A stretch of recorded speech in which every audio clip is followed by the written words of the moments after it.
Pelo sinal da Santa Cruz, livrai-nos Deus nosso Senhor dos nossos inimigos espirituais e carnais, em nome do Pai, do Filho e do Espírito Santo. Amém. Que a cruz de Cristo se deite sobre mim, quem nela morreu responda por mim. Sangue justo caia sobre mim, os meus inimigos fujam de mim. Por tua proteção, a Mãe Pia, abençoai-nos, ó Virgem Maria. Boa tarde, irmãos. É uma grande alegria estar mais uma vez com vocês, ao vivo, diante das transmissões. Aí, graças a Deus, é mais uma que Deus está nos permitindo, com a graça dele. Hoje, irmãos, eu não irei falar somente da ressurreição, que é esse tempo da oitava pascal que estamos vivendo, esse grande domingo, mas nós vamos falar sobre um assunto específico, uma passagem específica, sobre Gênesis 22, o sacrifício de Isaac. Então, se você quiser pegar sua Bíblia aí, já pegue. E eu quero aqui saudar as pessoas que estão assistindo conosco, aqueles que irão posteriormente assistir o vídeo. Eu quero dizer, irmãos, que às vezes a qualidade do vídeo, principalmente no YouTube, acaba sendo danificado porque eu estou com um notebook emprestado para poder fazer essa transmissão simultânea, tanto no Facebook quanto no YouTube. Então, enquanto Deus nos permitir esse empréstimo, estamos aqui, mas esperamos a providência de Deus aí para um notebook melhor, que nos dê uma melhor qualidade a todos e nos amplie ainda mais esse campo virtual para nós evangelizarmos.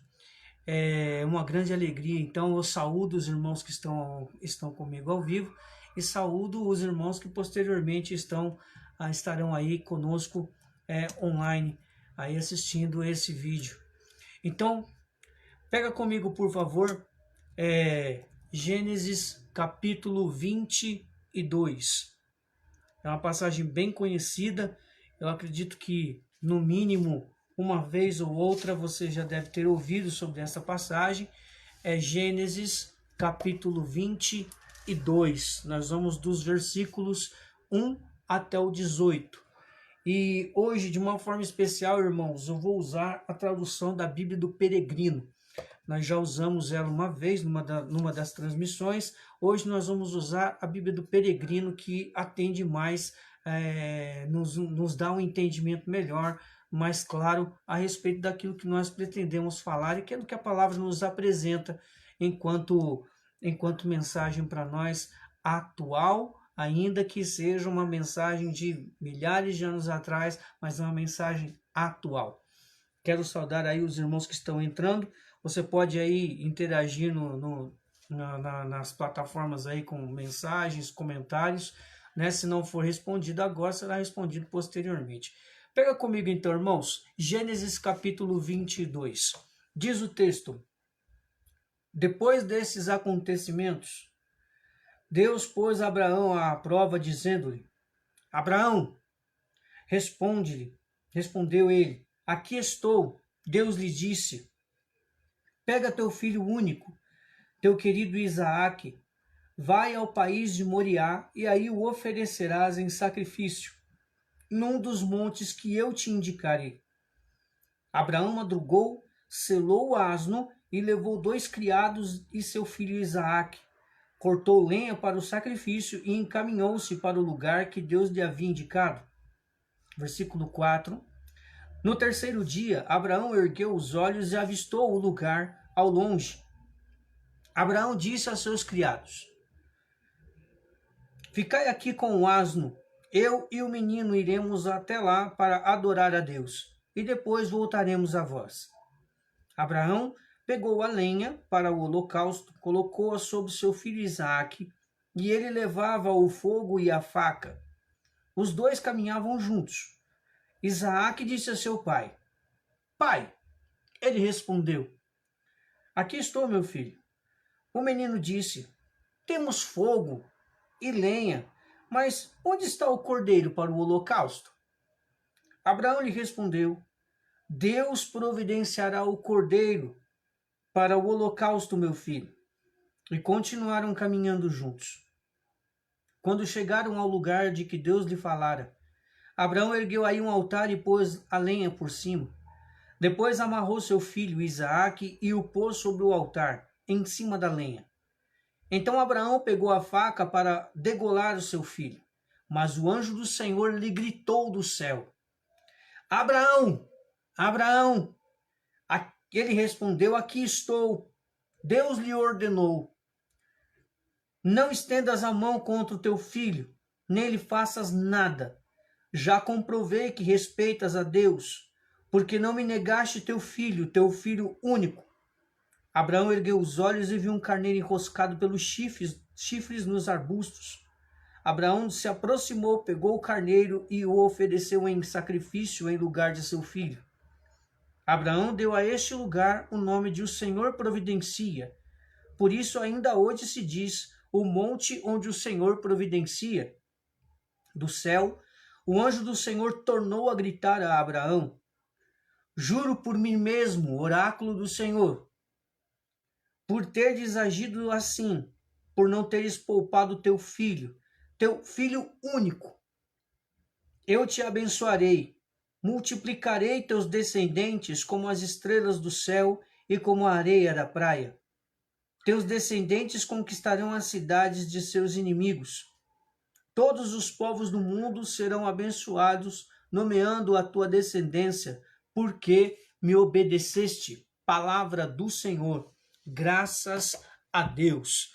Irmãos, essa passagem já foi muito pregada, meditada, usada em várias pregações. Eu tenho certeza que pelo menos uma vez na vida você deve ter ouvido essa passagem e visto numa celebração litúrgica, numa Santa Missa, uma homilia sobre ela. Então, como eu disse lá na apresentação, eu não sou teólogo, não venho aqui fazer teologia de nada, né? Não tenho esse gabarito, mas eu quero aqui meditar junto com você algumas coisas interessantes a respeito dessa palavra.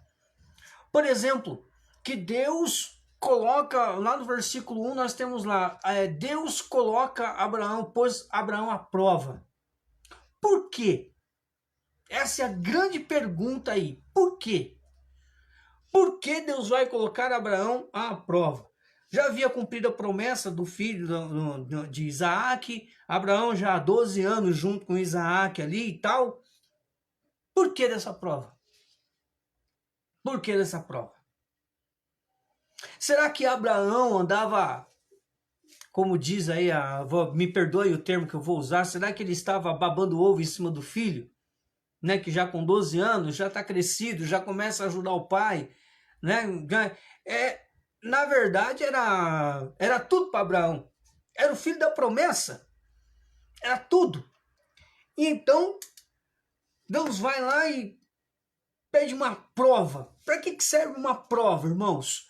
No tempo escolar, você se lembra lá no tempo escolar, quando nós tínhamos aquelas provas, avaliação bimestral e tal, né? Aquela prova, tinha uma prova, depois tinha outra, né? Para que servia a prova? Para que nós fôssemos aprovados. Nós comprovaríamos que nós havíamos aprendido e seríamos então aprovados. Então a prova comprova o que você entendeu ou o que você é ou faz e depois você é aprovado diante desta comprovação. É mais ou menos assim que funciona, pelo menos assim penso eu, que deve ser assim que funciona a coisa. Né? Quem é professor pode até me corrigir aí, por favor. Deve ser mais ou menos desse jeito. Mas o que Deus queria comprovar com Abraão? O que Deus precisava comprovar com esse homem? Se Isaac nasceu quando Abraão tinha 80 anos, então ele tinha mais ou menos uns 92 anos, né? Por aí, beirando seus 92 anos ou 92 anos completos. Saraí não conta aí muito bem, não faço questão de lembrar a idade de Sara, a esposa de Abraão, mas ele já é um idoso. saiu da terra dele, lá de Ur, por causa de uma ordem de Deus. Ó, sai da tua terra e vai para onde eu te indicar. Ele já começa daí a obedecer a Deus e ele não questiona. É algo assim fascinante na vida de Abraão. Ele não questiona. Ele vai. O que Deus manda Abraão fazer, ele vai e faz, ele executa. Ele não fica com porquês ou paraquês, não, ele vai. Quando aqui Abraão é posto à prova, assim que Deus fala, eis-me aqui, Senhor. Abraão, Abraão, eis-me aqui, Senhor. Uma prontidão. Abraão está sempre pronto para ouvir a Deus. A primeira lição desta palavra é esta prontidão para ouvir a Deus, irmãos. Eu penso que nesse tempo esta palavra fala muito para nós, de forma muito atual, para que nós sejamos prontos para ouvir a Deus. Tenhamos prontidão para outras coisas, é até louvável você ser pronto para outras coisas, mas ser pronto para ouvir a Deus. Ter prontidão para estar sensível às palavras de Deus. Ser sensível à voz de Deus. Diferentemente lá do pequenino Samuel, quando Deus chama por 3 vezes, ele não conhecia. Não conhecer a voz é diferente de estar sensível à voz de Deus. Lá, Samuel não conhecia a voz de Deus. Contanto que Eli é quem vai alertar. Ó, se vai acontecer isso com você de novo, você fala, eis-me aqui, Senhor, fala que teu servo escuta. Mas ele não sabia. Teve que Eli dar a deixa. Agora, Abraão não. Ninguém ensinou a Abraão. Ele escutava, ele sabia quem era Deus, sabia qual era a voz de Deus. E quando Deus falava, ele... pois não, eis-me aqui, Senhor. Irmãos, essa é a primeira lição de Abraão para nós, dessa passagem para nós. A prontidão em ouvir a Deus, estar sensível à voz de Deus. E nós olharmos a palavra assim, irmãos, olhando assim, há uma intervenção, então, divina no começo e no fim da passagem. No começo, quando Deus chama Abraão para prová-lo. E no fim, nós vamos ver daqui a pouquinho, que Deus, então, ele intervém de novo para que o intuito da prova seja, então, revelado. E é muito interessante, essa passagem, ela tem uma riqueza de detalhes muito grande, irmãos, mas pela prova, então, Deus comprovou que Abraão o amava e o temia mais que tudo. Nós vamos encontrar isso lá no final ainda dessa perícope, ali no dos versículos 16 a 18. Nós vamos ver lá que Deus, então, ele comprovou. Aquela prova que Deus deu a Abraão, comprovou que Abraão o amava. Que Abraão tinha ele por primeiro plano. Que Abraão não tinha Deus num plano secundário. Que Abraão não tinha medo de executar a voz de Deus, ainda que parecesse um absurdo. Porque, irmãos, vamos pensar um pouquinho? Que absurdo é esse de você pedir o filho, o sacrifício do seu próprio filho? Deus vai pedir o sacrifício do seu próprio filho. Tem uma coisa mais absurda do que essa? Para você que é pai, para você que é mãe, existe algo que justifique um trem desse? Que Deus é esse que pede o filho? E detalhe, irmãos, era o filho que Deus havia prometido. Deus havia falado, ó, fica tranquilo, você vai ser pai, a sua descendência vai ser maior que as estrelas do céu, maior que a areia da praia. Poxa, Deus havia prometido e agora pede o sacrifício da promessa. Deus pede o sacrifício da promessa. Alguns estudiosos, inclusive na Bíblia do Peregrino, no rodapé, vai dizer que Isaac ele prefigura o Messias. Ele tem assim a figura prévia do Messias, que vai também ser sacrificado. Só que aquilo que não aconteceu com Isaac acontece com Jesus. Nós vimos isso aí na semana passada. Na Semana das Semanas, nós festejamos isso no Tríduo Pascal. Agora, irmãos, é algo fascinante, porque, veja, o amor que Abraão tinha para com Deus é um amor que nós precisamos aprender a ter. É um amor que nós precisamos aprender a assimilar e exercer esse amor para com Deus. Deus falou, pronto, eis-me aqui, Senhor. Ó, estou querendo isso aqui. Estou querendo o sacrifício do seu filho. Eu estou querendo o sacrifício de determinada coisa sua, que você tem por capricho e conforto. Estou te pedindo isso, que para você é um sacrifício. Estou querendo isso de você. Você me entende? Prontidão. Prontidão.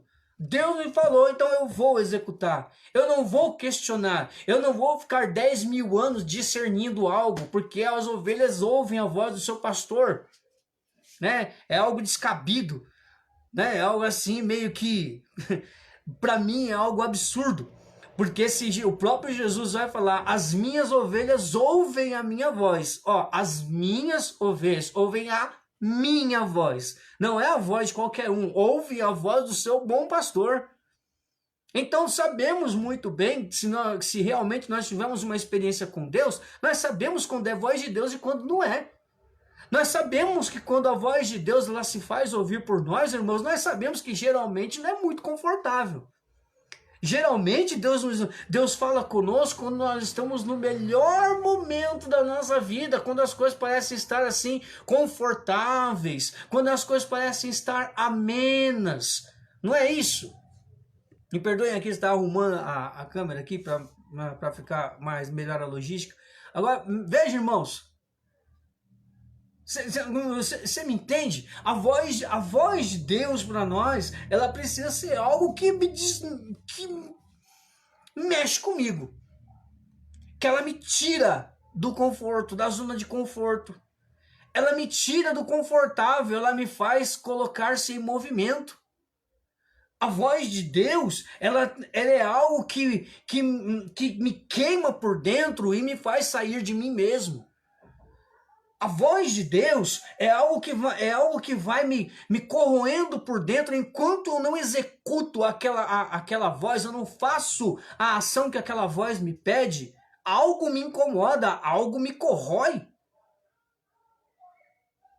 A voz de Deus, irmãos, ela não é a voz de um ser humano, é a voz daquele que nos criou. É a voz daquele que sabe de tudo. É a voz daquele que sabe o que é bom e o que não é bom. A voz de Deus sabe que aquela direção indicada é a direção que vai dar certo para mim. É a direção que vai dar certo para quem ouve essa voz. Mas para quem ouve, o próprio Jesus vai falar, bem-aventurado, feliz, aquele que ouve a minha voz, ouve estas minhas palavras e as coloca em prática. Não é simplesmente ouvir, ah, que bonito, ouvir Deus me falando isso, que legal, parabéns, que legal, mas e aí? Colocar em prática. Deus quer que nós executemos. Se Ele nos está dando uma palavra de ordem, Ele quer a execução da ordem. Ele é Deus. Se Ele está se prontificando a falar conosco, e Deus que sempre se comunica conosco, eu preciso ouvir, tu precisas ouvir, ele precisa ouvir, nós precisamos ouvir, vós precisais ouvir, eles precisam ouvir.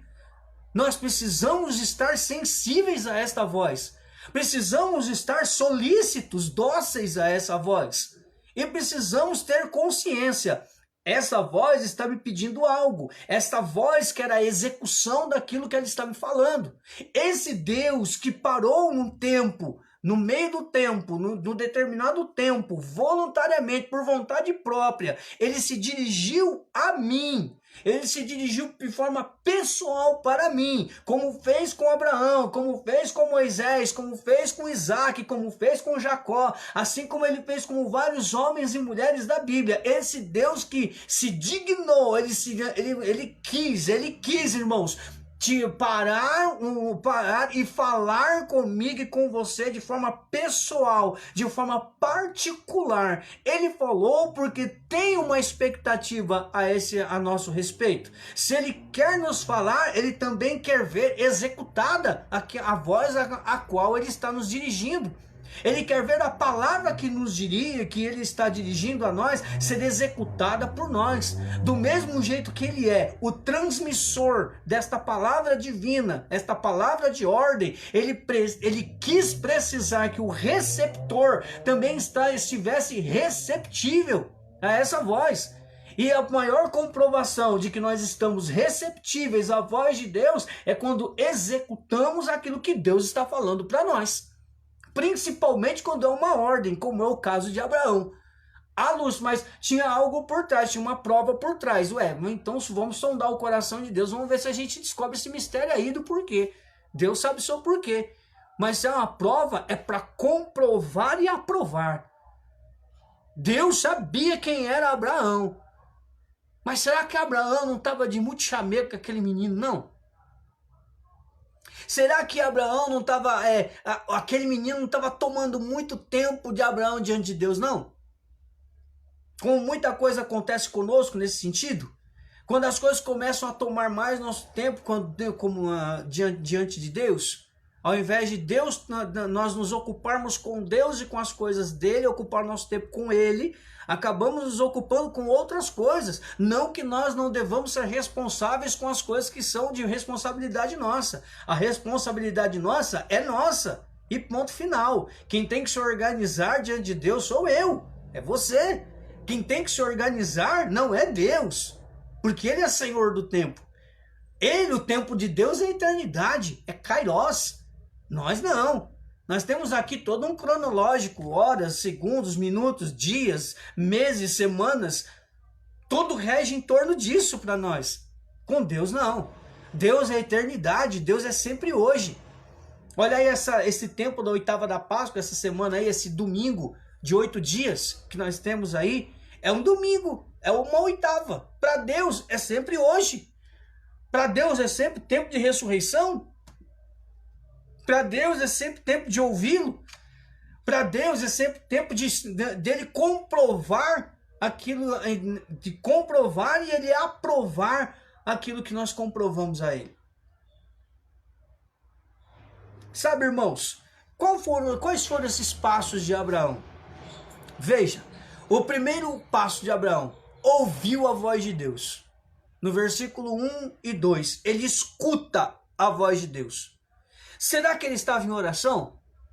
Eu não sei. Eu não sei como é que era o jeito de Abraão de orar. Mas é impossível que alguém possa escutar a Deus sem que esteja em sintonia com ele, pelo menos. Ou que esteja sensível à voz dele. E como Abraão já tinha ouvido a voz de Deus lá, quando ele sai da terra dele de Ur, então ele sabia qual era a voz de Deus. Concorda comigo? Ele escuta, ele ouve uma ordem de Deus. A ordem de Deus foi a seguinte, eu vou ler agora na tradução da Vulgata. Toma a Isaque, teu filho, único, a quem amas, e vai à terra da visão. Ué, olha o que a Vulgata está me trazendo, a terra da visão. E aí o oferecerás em holocausto sobre um dos montes que eu te mostrar. Irmãos, eu fui pesquisar então o significado da palavra Moriá. Porque aqui monte da visão. Mas que conversa. Moriá significa ordenado, considerado por Deus. Abraão é chamado a ir para o monte considerado por Deus. O monte ordenado. Considerado por Deus. Irmãos, eu tenho esse desejo no meu coração. Eu quero ser considerado por Deus. Ainda que as pessoas não me considerem, eu quero ser considerado por Deus.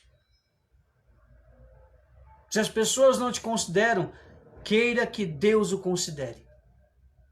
Se as pessoas não te reconhecem, queira que Deus te reconheça. Se muitas pessoas não estão nem aí para você, queira que Deus te reconheça. Queira que Deus te note. Queira que Deus te perceba.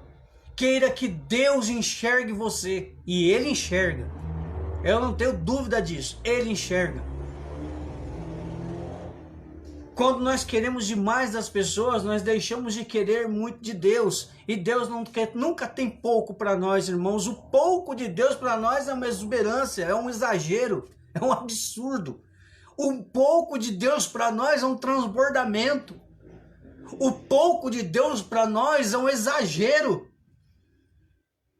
O pouco de Deus para nós, irmãos, é tudo que precisamos. E Deus nunca sabe dar pouco, Deus só sabe dar tudo. Já percebeu isso? Deus nunca sabe dar pouco, Deus só sabe dar tudo. Ele se deu todo. Olha aí o que nós vivemos aí há 2 dias atrás, aí na Páscoa da Ressurreição. Ele se deu todo. Desde do tríduo pascal lá, né? Da Santa, no dia do lavapés, até a ressurreição. No sábado de aleluia e no domingo pascal. Segunda coisa que me chama a atenção. Abraão obedece sem questionar. Irmãos, notem bem. Eu vou de novo na Bíblia, na tradução da Vulgata, nos versículos 3 e 4. Olha só. Abraão, pois, levantando-se de noite, preparou o seu jumento, levando consigo 2 moços e a Isaque seu filho, e como cortasse a lenha para o holocausto, partiu para o lugar que Deus lhe tinha ordenado. Ao terceiro dia, esse terceiro dia é fantástico na Sagrada Escritura, levantando os olhos, viu o lugar de longe. Irmãos, na tradução do Peregrino, a Bíblia do Peregrino vai trazer assim, ó, Abraão madrugou. Tá vendo? É por isso que eu queria a tradução do Peregrino, exatamente por isso. Aqui, ó, levantou-se à noite, na Bíblia da Vulgata. Na Bíblia do Peregrino vai estar assim, ó, Abraão madrugou. Irmão, esse homem não pregou os olhos. Ele não pregou os olhos, ele madrugou, ele não conseguiu dormir. Por que será? Irmãos, vamos pela lógica. Ele é pai. É o único filho. Além de ser o único filho, o agravante foi uma promessa de Deus para ele. O filho da promessa. Deus está pedindo o sacrifício da promessa que ele mesmo fez a Isaac e cumpriu, a Abraão e cumpriu.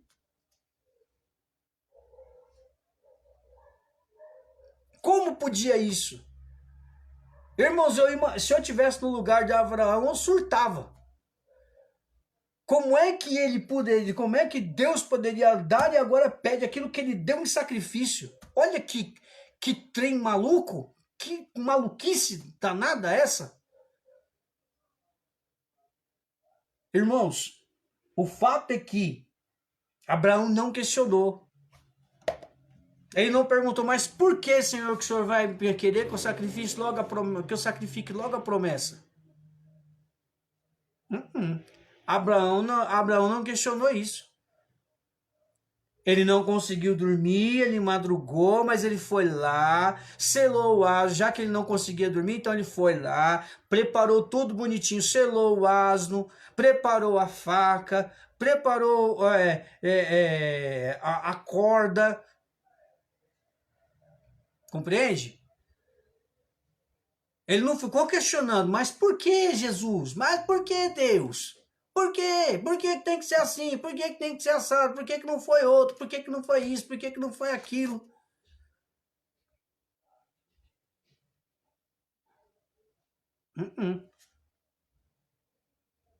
Deus ele não questionou a Deus em momento nenhum, irmãos. E é isso que mais me espanta em Abraão. Ele não questionou a Deus em momento nenhum. Ele simplesmente obedeceu. Você percebe por que muitos se dão mal hoje em dia? Porque querem questionar demais a Deus. Ficam um tempo enorme em discernimento, uma eternidade em discernimento e nunca discernem nada, nunca conseguem discernir nada. É sempre esperando confirmação em cima de confirmação. Uma codependência do ser humano é terrível. Você percebe isso? E eu tenho certeza que talvez você já tenha até passado por isso. Sabe, a gente quer ouvir Deus através das pessoas e às vezes as pessoas, nem sempre Deus vai usar as pessoas, irmãos, porque Deus não precisa mandar recado, Ele é Deus. Ele fala, ele não dá uma ordem, ele não dá ponto sem nó. Ele é Deus, ele não é um Deus de confusão, vai dizer 1 Coríntios 14. Que ele não é um Deus de confusão, ele é um Deus de fé, de certeza. Ele é Deus. Assim como ele não é um cão de guarda, ele é Deus. Deus não vive nesse negócio de não pode, não, ele já indicou o que ele quer, acabou. É simples, é a gente que complica a coisa. Abraão, irmãos, ele era simples. Ele obedeceu, ponto. Ele baixou a cabeça, tá bom. Doeu no coração dele? Eu imagino que deve ter doído uma dor medonha. Eu imagino, aliás, eu não consigo mensurar a dor dele. Eu não consigo. Eu, Antônio Lúcio, não consigo mensurar a dor de Abraão. Eu não consigo mensurar o que Abraão pensava naquele momento em que ele estava selando aqui o asno, para poder levar ele, Isaac, para o Monte Moriá. Eu não consigo mensurar. Como poderia isso? Como? Alguém tem uma resposta? Irmãos, ele tinha fé. Fé, por isso é o pai da fé, né? Ele tinha fé, ele cria em Deus.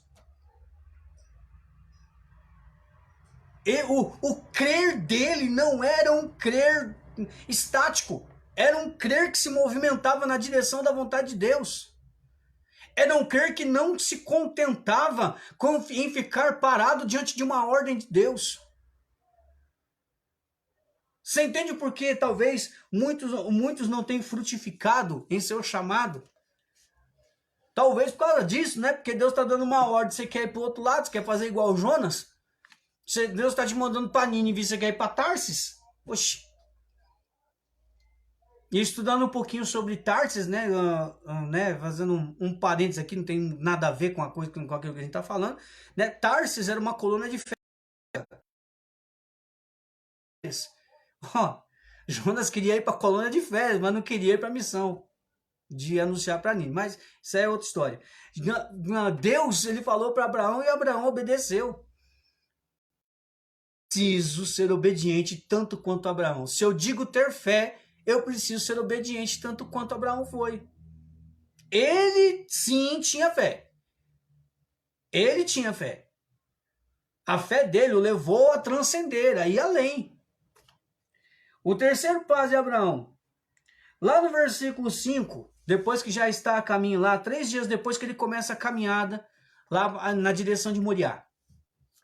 3 dias depois, ele vê o monte de Moriá e ele diz para os 2 servos, né? Para os 2, a Vulgata vai chamar de moços. São servos dele, são servos de Abraão. Ele vai dizer assim, ó, vocês ficam aqui, cuide do asno, né? Cuida aqui da montaria, que eu e meninas vamos adorar a Deus. Assim que a gente terminar, nós voltamos. Não está no singular, está no plural. Pensa aqui comigo. Não vamos pensar. Primeiro, ele não foi lá para adorar a Deus, ele foi para sacrificar Isaac. Deus pediu Isaac em sacrifício. Não era um sacrifício de louvor, não. Não era. Não era um sacrifício de adoração. Não era. Então aí eu vou lá para adorar a Deus?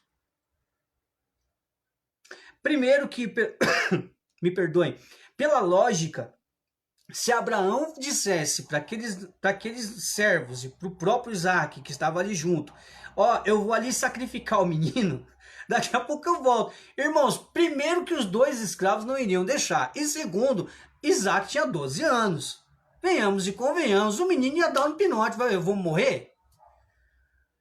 Apesar de ser ali ser criado junto no temor a Deus e tudo mais, junto com Abraão, pera lá, irmãos, é vida em jogo. Ia correr, ué, meu pai tá ficando xarope.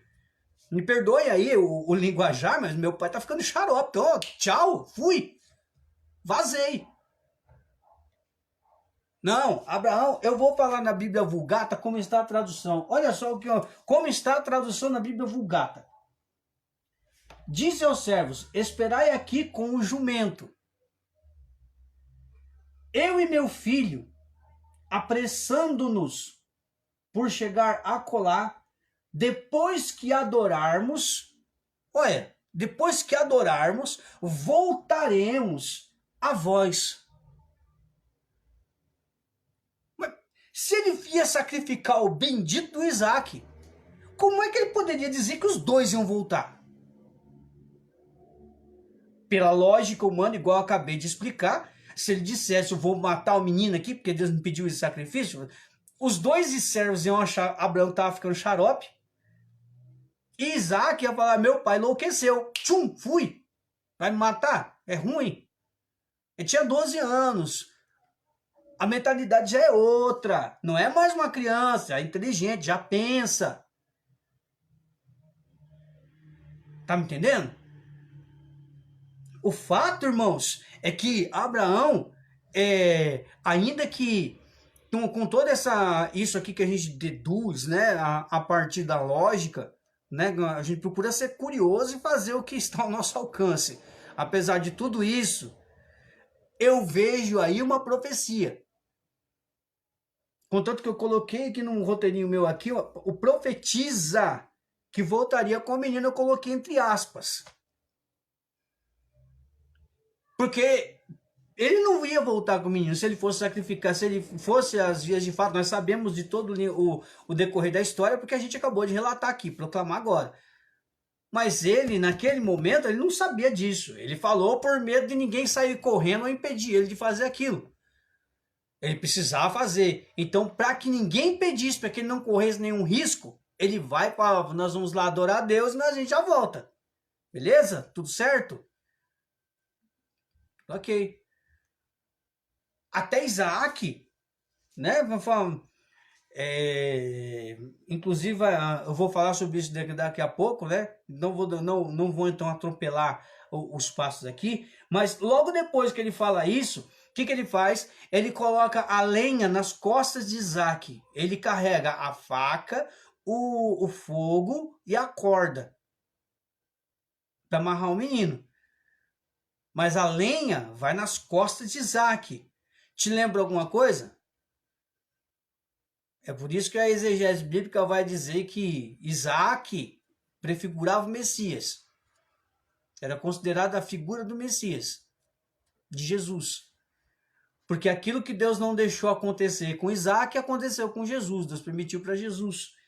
Porque Isaac não ia salvar ninguém. Quem tinha que salvar era o próprio Filho de Deus.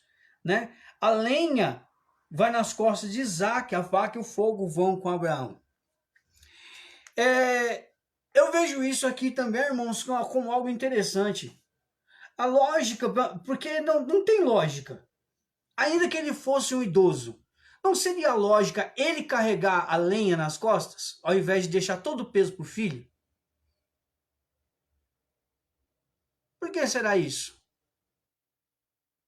Quando eu e você assumimos algo diante de Deus, a gente tem que saber, como o próprio Jesus diz, quem quiser me seguir, pega a sua cruz e me siga. Não corta caminho, pega a sua cruz todo dia e me siga. Eu preciso assumir as consequências daquilo que eu assumo diante de Deus. Eu não posso deixar para os outros assumirem as consequências daquilo que eu faço por escolha. Eu não posso querer culpar as pessoas acerca dos meus insucessos quando a escolha foi minha. As coisas que Deus me confia, Ele confiou a mim, não foi a terceiros. É a mim, a mim. Se Deus te chamou, foi a você. Outros vão querer abraçar a causa junto com você, é outra história. Mas Deus abraçou, você tem que ser responsável por aquilo que você está assumindo diante de Deus. E veja, irmãos, Assim que acontece isso, de colocar a lenha nas costas, Abraão tomar a faca e o fogo, nasce uma pergunta em Isaque e uma resposta sábia nos lábios de Abraão. Pai, a Bíblia faz questão de mostrar o diálogo todo. Pai, eis-me aqui, meu filho. O que foi?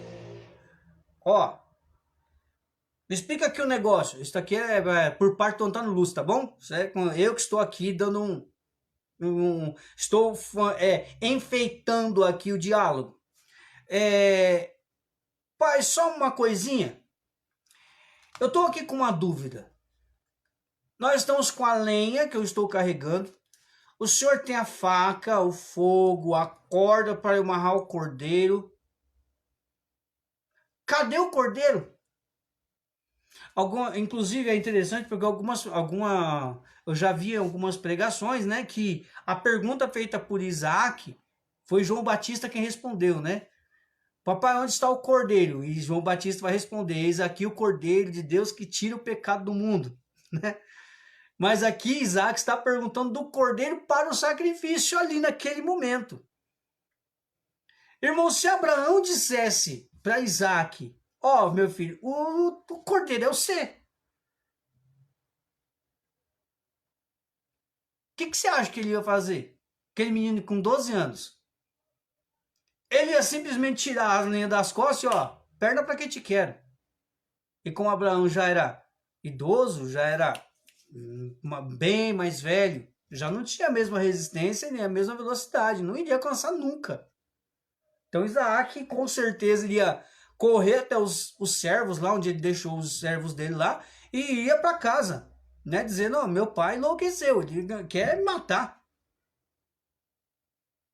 Eu não sei se você enxerga desta forma, mas eu vejo nessas entrelinhas aí a lógica. Primeiro que a sabedoria de Abraão, porque ele precisava cumprir o que Deus havia falado. Na cabeça dele, eu preciso cumprir. Eu amo mais a Deus. Por mais que me doa dar o meu filho, eu preciso amar a Deus sobre o meu filho. Antes do meu filho, eu preciso amar a Deus. Deus está me pedindo algo absurdo que me dói no coração e eu não entendo. Mas eu preciso amar a Deus antes de amar meu filho. Meu Deus está pedindo meu filho, aquele que ele mesmo me deu. E já que foi ele quem me deu, ele está me pedindo. Pelo menos eu tento me aproximar daquilo que pensava Abraão. Eu sei que eu não estava lá, eu não conheci Abraão pessoalmente, mas eu procuro me colocar aqui no lugar dele, irmãos. Eu procuro estar, eu também sou pai. E eu não teria essa coragem, com certeza, não teria uma coragem dessa de Abraão. Mas Abraão confiou em Deus até as últimas consequências, irmãos. Abraão confiou e teve uma sabedoria maluca, uma sabedoria, né? Por isso que São Paulo entendeu bem isso, né? Aquilo que é loucura para Deus é sabedoria diante dos homens. Aquilo que é sabedoria para os homens é loucura diante de Deus. São Paulo entendeu muito bem isso. Contanto que a resposta de Abraão é uma resposta certeira. Javé Iré, Deus providenciará. Né? A Bíblia vai dizer com outras palavras, né? Ele vai dizer no versículo 8. Vai dizer assim: Deus providenciará o cordeiro para o holocausto, meu filho. Na Bíblia da Vulgata vai estar assim: meu filho, Deus deparará uma vítima para o seu holocausto. Ele joga a responsabilidade para Deus. Não está me pedindo? Deus vai providenciar. Deus vai providenciar. Ele não podia falar: você é o cordeiro, Isaac. Ele não podia falar. Mas ele coloca a responsabilidade em Deus. Nós precisaríamos aprender a rezar assim. A confiar em Deus a ponto de falar: o Senhor, essa situação é impossível, intragável e insustentável por mim. Para mim. Mas o Senhor providenciará. O Senhor providenciará. E até faria um paralelo com oração de Jesus no Horto das Oliveiras, quando ele está em agonia. Pai, se possível, afaste de mim esse cálice, mas não se cumpra a minha, mas a tua vontade. Dobrar-se diante de Deus e não querer que Deus se dobre diante de nós. Confiança é tudo, irmãos. Confiança é tudo. Deus não resiste a um coração que confia. Não resiste. Santo Agostinho vai dizer isso também, com outras palavras, mas ele vai dizer em outros próprios da época de Santo Agostinho que Deus não resiste a um coração que crê. Deus não resiste. Nós precisamos confiar mais, irmãos, como Abraão confiou. Agora, o outro passo de Abraão ainda essa passagem, irmãos, traz alguns detalhes que a gente poderia fazer um retiro com cada um deles. Olha só, Isaac amarrado por Abraão. Irmãos, a Bíblia deixa entender que Isaac não ofereceu resistência. Olha só. Podia ser que se ele fosse avisado antes, ele correria. Agora aqui, a Bíblia deixa entender, nas suas entrelinhas, que ele não ofereceu resistência. Se deixou amarrar. Jesus também não se deixou crucificar, irmãos. Não se deixou apanhar, passando por tudo aquilo. Eu já falei numa das transmissões aqui, né? Depois você acessa lá, né? A Semana das Semanas. Eu falo todo o trajeto que Jesus, tudo que Jesus viveu lá, tintim por tintim, passo a passo. Né, segundo os olhos de um cirurgião, Pierre Barbet. Agora, aqui, irmãos, a Isaac também se deixa amarrar, não oferece resistência. A Bíblia não conta que Isaac ofereceu resistência, mas dá a entender que ele não ofereceu resistência alguma, se deixou amarrar por seu pai, mesmo sabendo que ele seria o sacrifício. Agora, irmãos, eu procuro estar lá na cena. Eu não consigo me conformar com isso. O que será que aconteceu no momento em que Isaac era amarrado nos punhos? Será que Isaac ele perguntou alguma coisa para Abraão? Ou assim, pelo menos um: pai, o que o senhor está fazendo? A Bíblia não conta isso, irmãos. A Bíblia deixa nas entrelinhas. E me dá a chance de eu pensar nisso, nessas coisas. Será que Isaac perguntou alguma coisa para Abraão naquele momento? Será que Abraão escutou da boca de Isaac aquele papai que ele já estava tão acostumado a ouvir? Papai, o que você está fazendo? Você está me amarrando? Por quê que você está me amarrando? Por acaso eu sou um sacrifício? Você já pensou ouvir isso do seu filho? Deus dizendo que sacrificar seu filho? Eu tenho certeza que você não consegue imaginar, como eu também não consigo imaginar, mas Abraão fez. E você vai chamar Abraão de louco? Louco somos nós. Porque Abraão amava a Deus e confiava em Deus até as últimas consequências, irmãos. E ele foi recompensado por isso. Logo em seguida, irmãos, Abraão ele é interrompido por Deus. Deus interrompe Abraão. A Bíblia vai dizer que um anjo, inclusive na Bíblia da Vulgata também, vai dizer assim: e eis que gritou do céu o anjo do Senhor dizendo: Abraão. Foi um grito. Houve um impedimento ali direto de Deus. E se o anjo só pode trazer a mensagem direta de Deus, então o próprio Deus estava agindo ali naquele momento. Dá um berro para Abraão: Abraão, Abraão, não toca no teu filho, porque agora eu sei que você me ama. Gente, Abraão foi até o fim. Você consegue ler a dimensão disso? Essa passagem, irmãos, ela me encanta todas as vezes. Ela me encanta. Porque, irmãos, Abraão confiou até o fim. Até o fim. Correu o risco de matar o próprio filho, degolar o próprio filho. Como podia isso, irmãos? Como podia isso? Como é inconcebível. Mas, porque Abraão mostrou que amava a Deus, Deus mostrou o quanto amava Abraão. Que Deus é esse? Que Deus é esse?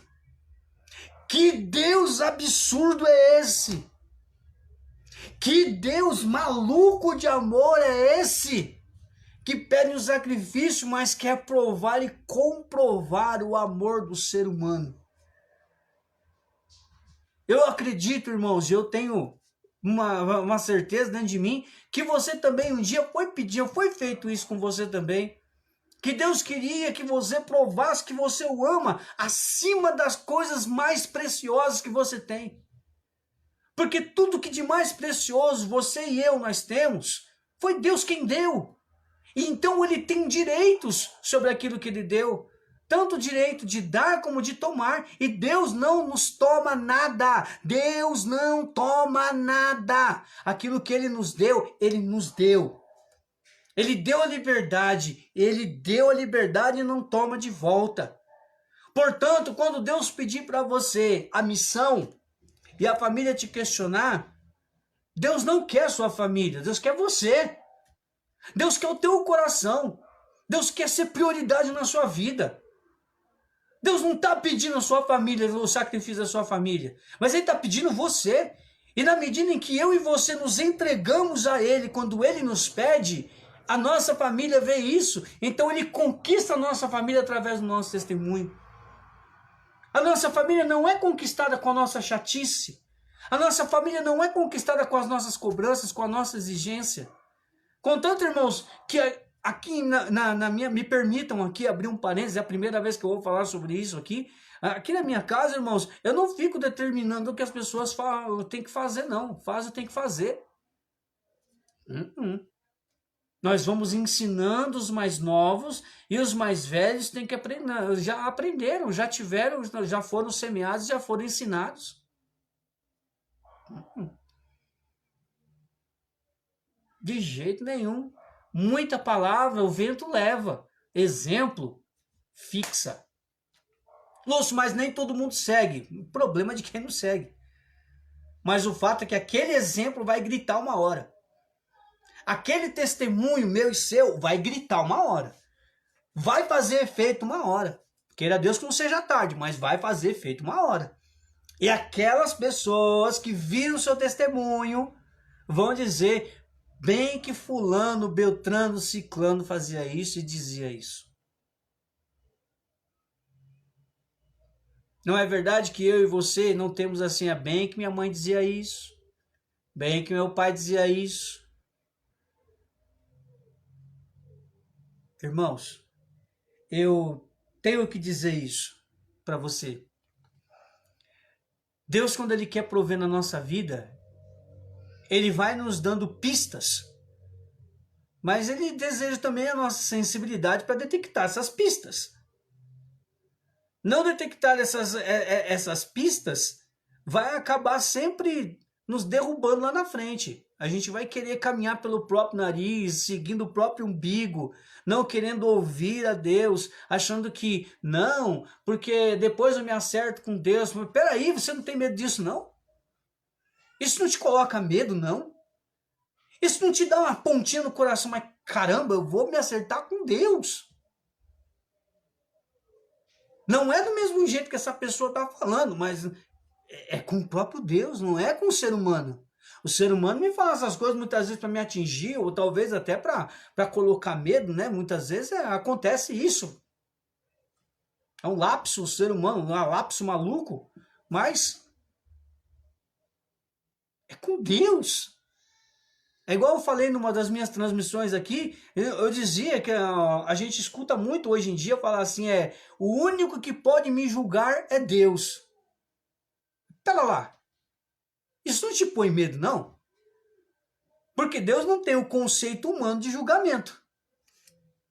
E o julgamento dele, por mais que se pense que vai ser somente com o amor, e porque essa é a essência de Deus, a natureza de Deus é o amor, no amor é justiça. Você esqueceu disso? No amor, há justiça. Não existe amor sem justiça. Não existe amor sem respeito. O respeito é a base do amor. É por isso que quem respeita não trai. É por isso que quem ama respeita e quem respeita não trai. É por isso que quem ama é um algo a mais. E quando se ama, quando o amor é para Deus, nós não queremos traí-lo. Por quê? Porque há um amor maior. Esse foi o caso de Abraão.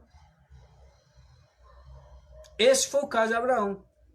É por isso que na hora que ele ergue o cutelo, irmãos, entenda a cena, ele ergue o cutelo. Irmãos, como é que foi para Abraão parar no alto com aquele bendito, aquele cutelo?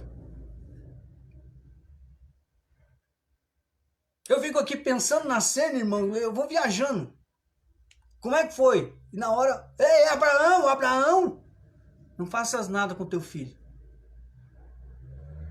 Gente, é um trem maluco. Você vai pensando nessas coisas, você fica doido. A gente precisa começar a escutar um pouquinho mais a Deus. Aí Abraão escuta Deus de novo e não faz nada com o filho dele. E eu quero aqui fazer um parênteses, irmãos. Por duas vezes aí, nos versículos 11 e versículo 15, daí do capítulo 22 de Gênesis, aparece o termo assim: o anjo do Senhor gritou. É um grito. Deus não quer o sacrifício da sua família. Ele quer o seu. Ele não quer sacrificar a sua família da sua presença. Ele quer você. Quer mim. Como eu já disse tantas vezes, irmãos, quando a gente sai em missão, a gente deixa a família para trás, ué. O amor a Deus é muito maior. Por mais que a gente ame a nossa família, goste de ficar em casa, irmãos, Deus é maior. Deus é maior. E esse amor de Deus grita dentro daqueles que o amam. Esse amor de Deus é um grito na alma. Deus grita na nossa alma. O quanto Ele nos deseja, o quanto Ele nos ama, o quanto Ele nos quer. O quanto Ele não precisava, mas Ele quis precisar do ser humano. Deus quis, irmãos. Nós nem mereceríamos. Nem dignidade nós temos para isso, mas Deus quis. Entende a diferença? Deus quis. Deus quis. Ponto. Bem assim, ponto. É algo assim que nós não conseguimos entender, porque nós não nos dispomos desta forma. Na forma de ouvir o grito de Deus. Porque nós estamos, às vezes, tão obstinados naquilo que a gente tem seguido, tendo até mesmo por autossugestão que ali é Deus, e às vezes nem é, irmãos. Às vezes nem é. Às vezes Deus deu uma pista parecida com aquilo, e aí eu e você, nós quisemos um dia acreditar que fosse aquilo. E aí a gente acaba enfiando o pé pela cabeça e acaba distorcendo o que é a vontade de Deus e o que não é. Quantos de nós já aconteceu isso? Até a gente encontrar a certeza da vontade de Deus, foi um tormento na nossa vida, foi um conflito interior, assim, quase que interminável. Eu não sei com vocês, mas quando eu comecei a pregar a palavra, irmãos, eu não queria ser pregador. Para mim, Deus queria eu como músico. Contanto que eu era do Ministério de Música, eu voltei através do Ministério de Música, eu gostava daquilo, eu amava aquilo, respeito até hoje os ministros de música por causa disso. Por quê? Porque eu aprendi a amar o serviço através da música. Eu aprendi a amar isso, aprendi a respeitar isso. E eu achei que era só isso que Deus tinha, e não, Deus tinha planos muito maiores para mim. Deus tinha algo maior, Deus tinha uma escadaria para que eu começasse a subir. Olha onde que eu vim parar. Pregando em rede social. E desesperado por querer pregar de novo. Ver gente. Tá junto com gente. Ver as pessoas sendo tocadas pelo poder da palavra de Deus, irmão. Ver ali, estar junto, testemunhar. poder trazer o testemunho. Irmãos, essa pandemia é providência para a gente ficar em casa, mas nós que somos missionários, e os missionários aí que podem comprovar isso, quem é missionário tem o coração doido para ser missionário. E aí veio, olha, a igreja doméstica é o primeiro campo de missão. É primeiro em casa. Nosso primeiro campo missionário, para nós que somos missionários, nós temos plena consciência disso. O primeiro campo missionário nosso é a nossa própria casa. Não é lá fora, onde a gente vai. É dentro da nossa casa onde a gente permanece. Você me entende? Agora veja. Nos versículos 16 a 18, há uma sentença de Deus e uma promessa a Abraão.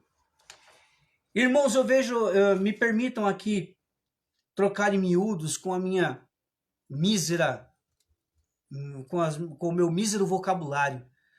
Deus recompensa a obediência de Abraão e a fidelidade dele. Deus recompensa. Eu gosto sempre de dizer que Deus se posiciona na medida em que eu me posiciono com ele. Deus se posiciona comigo na medida em que eu me posiciono com ele. Deus também me honra na medida da minha fidelidade. A minha fidelidade determina também aquilo que Deus pode fazer comigo. Deus é infinitamente maior do que eu. E quando eu sou fiel a Ele, Ele mostra a fidelidade dEle. Ele mostra o poder dEle. Ele me honra. Ele te honra. Deus não é injusto, irmãos. Ele nem poderia o ser. De jeito nenhum. Deus, ele é justo. Deus é fiel. Quando eu me posiciono com ele, ele se posiciona comigo. Quando eu vou na via da fé, ele vem na via da graça. Quando eu vou na via da confiança, ele vem na via da ação. Eu não preciso ter medo, eu preciso ter confiança. Eu não preciso ter desconfiança, eu preciso ter confiança. Eu preciso confiar. Eu preciso mostrar que a minha fé é do tamanho da minha confiança e a minha confiança determina o tamanho da minha fé.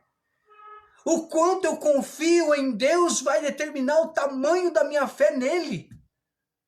Olha a fé desse homem, irmãos, ele quase matou o próprio filho por amar tanto a Deus e amá-lo em primeiro lugar, primeiríssimo lugar.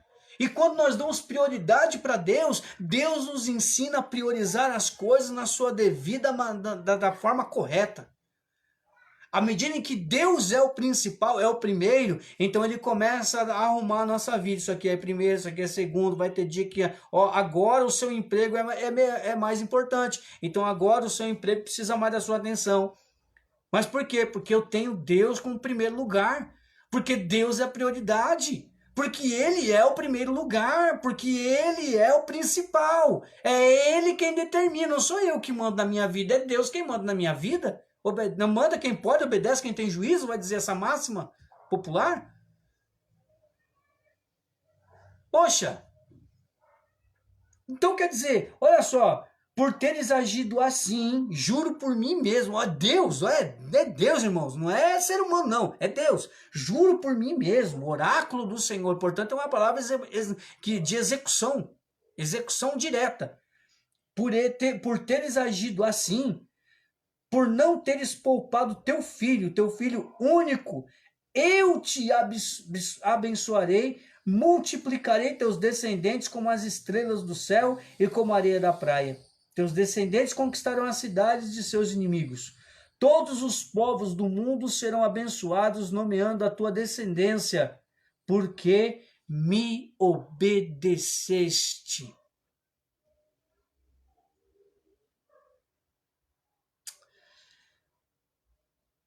Quanto tempo faz que você não obedece a Deus?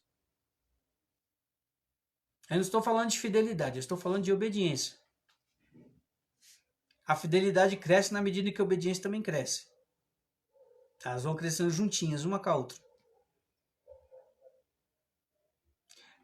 Quando nós somos obedientes a Deus, a gente não questiona a Deus.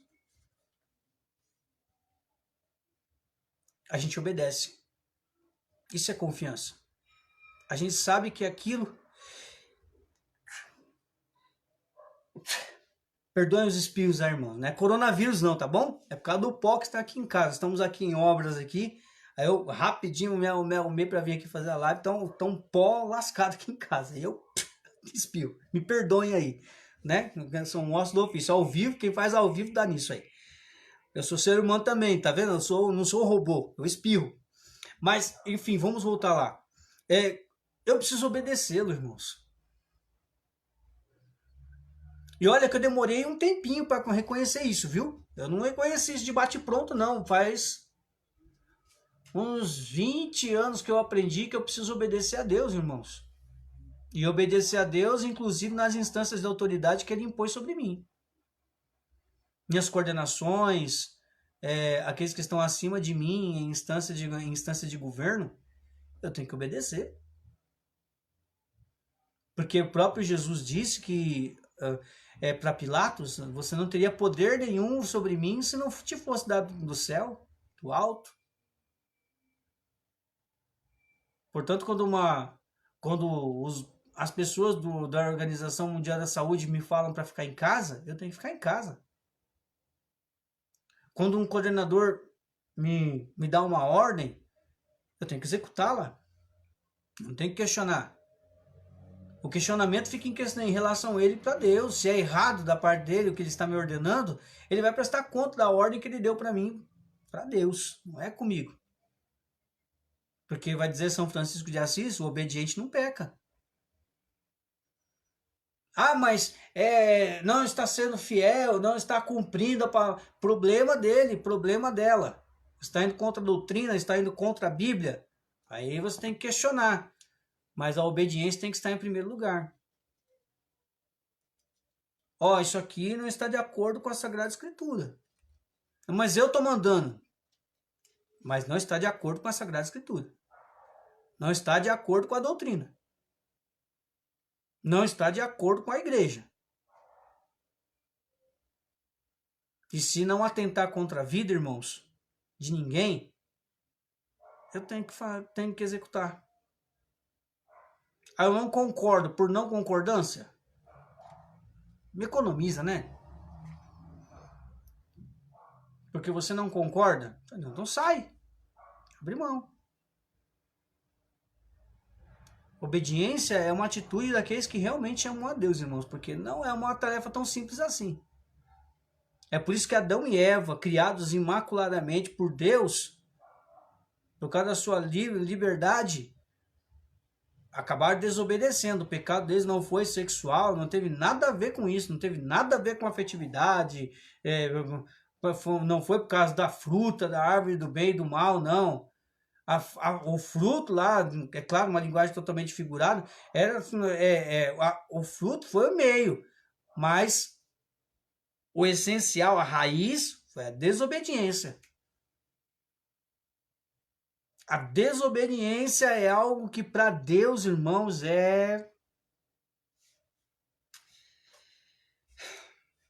Eu gostaria aqui de dizer várias palavras aqui, mas o meu zelo não me permite falar isso. Mas o povo israelita sofreu por causa da desobediência.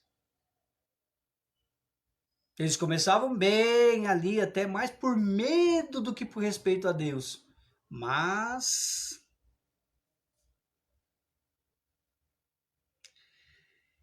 eu quero aqui encerrar, irmãos, essa transmissão, dizendo que eu tenho certeza que você que me assiste agora ou que vai me assistir posteriormente, com certeza você já teve as ordens de Deus através da palavra, através de profecia, e por várias vezes, ao invés de executar e ir ao encontro desta ordem de Deus, com certeza você correu, eu corri, eu preferia a desobediência a obedecer aquilo que Deus me falava, porque batia de frente com aquilo que eu tinha por conceito de vontade de Deus, porque eu não concordava com a pessoa que havia sido o canal daquela vontade de Deus revelada, ou porque eu não concordava com a Bíblia, ou porque eu simplesmente não aceitava.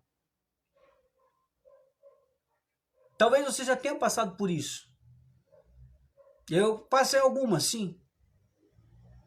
No ministério de pregação, por exemplo, Deus não me queria cantando, Deus me queria pregando. E foi custoso. Eu fui birrento com Deus, fui marrento com Ele. Me achava no direito de requerer direitos diante de Deus, quando Deus sabia que o melhor para mim seria esse caminho. Será que eu e você não precisamos repensar um pouquinho, não, a nossa obediência para com Deus? Para um pouquinho agora, fecha os olhos comigo. Será que a minha obediência, ela pode chegar aos moldes da obediência de Abraão? Será que eu realmente eu posso chegar ao patamar de confiança que Abraão teve? Sim, eu posso, Senhor, porque tu és o mesmo Deus que derrama a fé em todos. Esse dom gratuito da fé que o Senhor deu a todos é para todos, sem distinção. Por isso, Senhor, me faz uma pessoa dócil à tua voz nessa hora, como foi Abraão. Me ajuda, Senhor, a obedecer sem questionar nada. A obedecer, a não ser que quando fuja à doutrina, fuja à escritura, atente contra a vida ou contra os princípios morais e cristãos, Senhor. Me ensina a obedecer. Me ensina, Senhor, principalmente te obedecer. Me ensina, Senhor, a permanecer contigo, na tua presença, sensível à tua voz, Senhor, como foi Abraão. Que eu saiba ter a palavra certa, na hora certa, do jeito certo, segundo o teu Espírito, Jesus. Me ajuda, Senhor, nessa hora, a jamais questionar a tua vontade a meu respeito e a obedecer, Senhor. A obedecer, a não buscar a honra antes da obediência, mas obedecer para alcançar a honra. Não buscar, Senhor, o reconhecimento antes da obediência, mas obedecer para ser reconhecido. Como servo teu, como alguém que te ouve, alguém que executa aquilo que o Senhor deseja que seja executado. Que não haja questionamentos, meu Senhor, sobre o meu coração, quando o Senhor me der uma ordem. Que eu não fique buscando desculpas e justificativas, Senhor, como confirmações, porque aquilo vai exatamente contra aquilo que eu quero. Vai contra o meu comodismo, vai contra o meu conforto, e não é isso que eu quero, Senhor. Eu quero que me seja confortável. Eu quero que me seja favorável. Não quero ter trabalho. Eu quero, Senhor, simplesmente a graça, mas não o trabalho. Eu quero que o Senhor realize a obra, mas não quero ter trabalho nenhum na obra. Misericórdia de mim, Jesus, quando eu fui teimoso. Misericórdia de mim quando eu quis fugir da tua vontade. Tende piedade de mim, Senhor, e me faz obedecer a tua palavra, as tuas ordens. Obedecer aquilo que o Senhor determinou para mim como sendo o melhor. Obrigado, Senhor, por tudo que o Senhor tem feito. Eu quero, Jesus, a partir de hoje, ser um homem de fé. Não posso me igualar a Abraão, Senhor, mas eu posso ser um homem de fé. Por isso, Espírito Santo, derrama esta fé sobre mim nessa hora. Batiza-me, Senhor, com teu Espírito Santo, Jesus, para que eu seja um homem de fé, que a minha fé seja despertada pela manifestação gloriosa de tua presença, Senhor. Não porque eu precise de prova alguma sua, Senhor, de forma alguma, mas eu quero experimentar de novo. Batiza-me, Senhor, com teu Espírito Santo e me faz um homem de fé. Ergue-me, Senhor, como uma pessoa de fé, uma pessoa que confia cegamente, confia piamente, cegamente em ti, Senhor. Que eu simplesmente, Senhor, não fuja, mas que eu abrace. Que eu abrace a tua vontade, na certeza de que é o melhor para mim. Deus abençoe. Deus abençoe porque você permaneceu desde o começo ou assistiu aí por um tempo. Deus abençoe. Eu quero avisar os irmãos que no YouTube o sinal caiu. né? Infelizmente o notebook que eu tenho aqui, ele fugiu o sinal do notebook, mas eu vou estar gravando aqui o vídeo do Facebook e vou estar postando agora, nas próximas horas, eu vou estar postando lá no YouTube na íntegra, ok? Multiplique a graça. Se inscreva no canal se você não se inscreveu ainda, se realmente você aprecia o ministério. Então, curta lá, se inscreva no canal, divulgue, me ajude a evangelizar, porque talvez algumas pessoas precisem ouvir essas mesmas coisas que você ouviu hoje e nos outros dias de transmissão, mas importa que o nome de Jesus seja proclamado e a glória dele resplandeça. A nós a obediência, a ele a glória. A nós ao trabalho e a ele a manifestação gloriosa. Deus abençoe, uma boa e santa noite nessa continuação da oitava da Páscoa. Pretendo amanhã ou na quinta-feira postar a nossa próxima transmissão, fazer sobre a campanha da fraternidade. Sobre a campanha da fraternidade. Né? Estou orando para Deus vendo uma nova direção, mas peço que você ore por mim, reze por mim, para que Deus me dê o discernimento se realmente é sobre a campanha da fraternidade que nós vivemos aí nos últimos 40 dias, na última quaresma, de forma intensa a nível catequético da CNBB, para que nós falemos um pouco sobre essa campanha da fraternidade, da essência dessa campanha da fraternidade. Tá bom? Paz e fogo, Deus abençoe, uma boa e santa noite, muita unção e fome de almas para você. Que você tenha sede de povoar o céu junto comigo. Deus abençoe.